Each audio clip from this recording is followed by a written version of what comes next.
የተነካካች ሴት ማግባት ትፈልጋለህ? አልፈልግም። የምር ነው? ስለዚህ አንተ ነገ የሌላ ሰው ሚስት የምትሆን ሴት አትነካካ።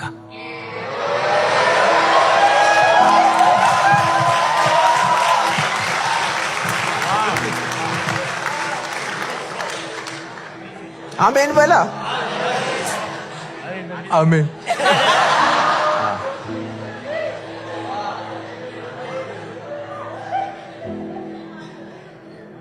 ጌታ ኢየሱስ ሲያስተምር ምን አለ? አሕዛብ የሚጠቅሱት የእሱ ትምህርት ነው። ምን አለ?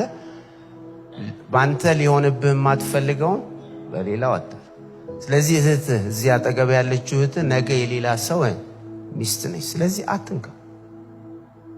ይሄ ደግሞ ለእህቶችም ይሰራል። ለእህቶችም እያስቸገራችሁ ስለሆነ አትነካኩ። ነገ የሌላ ወንድ የሌላ ሴት ባል የሚሆንን ወንድ አትንኪ። እንደዚህ በታማኝነት ከኖራችሁ ጌታ ይክሳችኋል።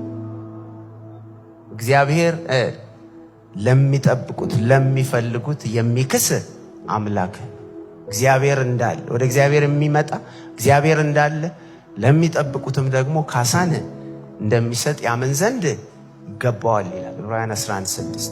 ስለዚህ ክሳል። እስከ ዛሬ ብዙ የተበላሸ ነገር ሊኖር ይችላል። እስቲ ዛሬ ግን የመቀደስ ቀን ይሆንልን፣ የውሳኔ ቀን ይሆንልን፣ ሪሳይክልድ ቨርጅንስ የምንሆንበት፣ ከዚህ በኋላ ላንነካካ ቃል የምንገባበት፣ ልንቀደስ ቃል የምንገባበት ቀን ይሆንልን። አሜን አሜን።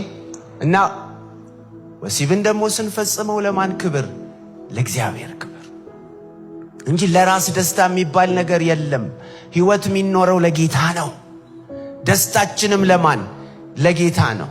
ለጌታ በምናደርገው ነገር ነው እኛ የምንደሰተው። ክብር ለስሙ ይሁን።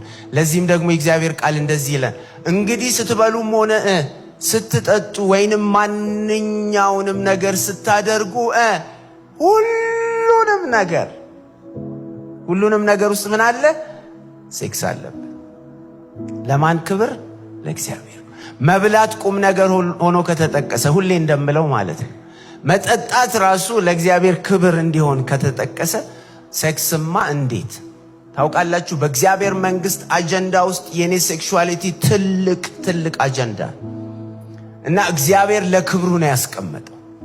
እኔ ሴክሹዋሊቲን በምጠብቅበት ምክንያት እግዚአብሔር ክብር ይሆንለታል። ይሄ ነው የክብር ህይወት። እና ጆን ፓይፐር እንደዚህ አሉ ሲያስተምሩ መጽሐፋቸው ላይ ሴክሹዋሊቲ is designed by God as a way to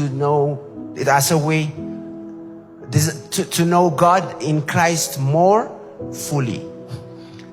እግዚአብሔር እኔና እናንተው ሴክሹዋሊቲን ያስቀመጠው በክርስቶስ አማካይነት ክርስቶስ በኖረው በዛ በከበረ ህይወት አማካይነት እሱን ይበልጥ እንድናውቀው በቅድስና በመኖር ውስጥ እግዚአብሔርን ማወቅ አለ።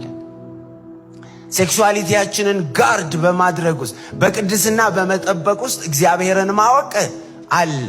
እግዚአብሔርን ማወቅ በእጅ መጫን አይመጣም። እግዚአብሔርን ማወቅ በህይወት ነው የሚመጣው። ስትኖረው ነው የምታውቀው። ክብር ይሁን። የሚኖር ትውልድ ሊነሳ ነው። የሚኖርለት ጨካኝ ትውልድ ሊነሳ ነው። እና ይሄንን በሌላ አንግል ስናየው all misuses of our sexuality derive from not having the true knowledge of Christ. እኔና እናንተ ውስጥ ኃጢአት ፖርኖግራፊው